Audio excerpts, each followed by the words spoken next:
Hello chess lovers, Suren here, and in this video I would like to share with you a very fascinating game from 2018 chess.com Isle of Man International Tournament, where the white piece is playing Israeli chess player Kobo and his opponent is Russian chess grandmaster Vladislav Artemiev. Now let's see what happened on the board. Kobo started the game with knight f3 and knight f6 by Artemiev, c4, g6, knight c3, d5, c takes d5, knight takes d5, h4, bishop g7, e4, knight b6, and after d4 we can say that the position takes the shape of Grünfeld defense, bishop g4, bishop e3, knight c6, d5, knight e5, bishop e2, and knight takes f3 check. Instead of knight takes f3 check, black could also castle kingside, like in the game of Anish Giri and Maxim Vacherlegrov played in 2016.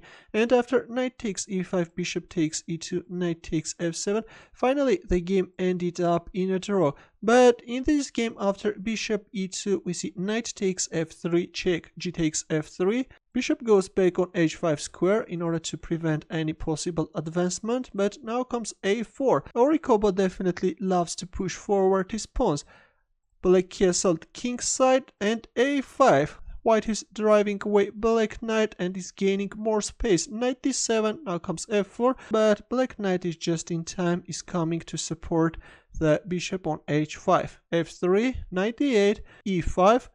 White has a massive center, but white has to be very careful because at any moment if black can open up the position, can find himself overexposed.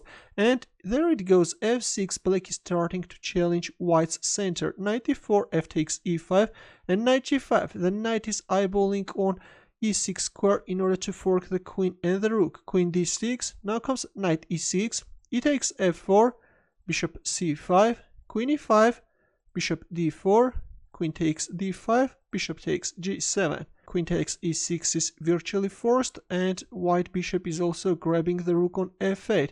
In return, we see bishop takes f3, rook h2. White is overprotecting the bishop on e2 in order to free his queen. King takes f8, and queen d4. The queen wants to penetrate black's camp.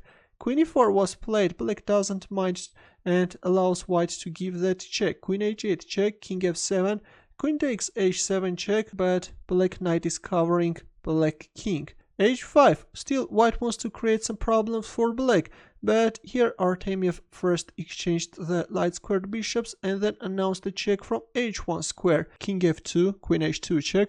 Of course, capturing on a1 is losing on the spot because white can win the pawn on g6 with a check and then can play h6. If knight d8 then h7, the game is over. That's why in the game after king f2 we see queen h2 check, and after king f1 queen takes h5 was played. But in here, Kobo made another very interesting move and sharpened the game. Rook takes e7 is on the board. Look at this. And now it's hard to say who is the attacker. King takes e7, queen takes g7 check. And now let's see, can white manage to create some problems for this black king? But on the other hand, let's not forget that white king is also exposed. King d6, queen f6 check. King c5, queen c3 check. By the way, if I move like rook c1 check, then this line favors only black. Black queen can start giving some checks, and then in the end of the day, black queen can occupy the central d5 square, and actually black stands much better. That's why in the game after king c5 we see queen c3 check. And in here, black has to be very careful. Artemiev played king d5, which is a good move. Also, king d6 is equally strong. Of course, king b5 is losing on the spot because in this case white can announce a check from d3 and then can play b4 check, after which white rook will join the attack with a check, and it turns out that black king will find himself in a mating net. That's why in the game after queen c3 check we see king d5. There is nothing wrong with this king. The d1 square is successfully controlled by black queen. White rook can't join the attack with a check. Rook e1 was played, but in here it's black who is starting to give some checks. and after king f1, queen h1 check, the players agreed to a draw because black queen is simply chasing white king with a perpetual check. In here it's very important not to play king e2 because this is losing. That's why we see king f1 and draw was agreed. A very dramatic game, I think. Of course, nowadays you won't see very often such a position where black king stands on d5 square, but there is no way to make use of that fact. Thanks for watching. I hope that you enjoyed this game. For more games, consider subscribing to my channel. I will see you in the next video.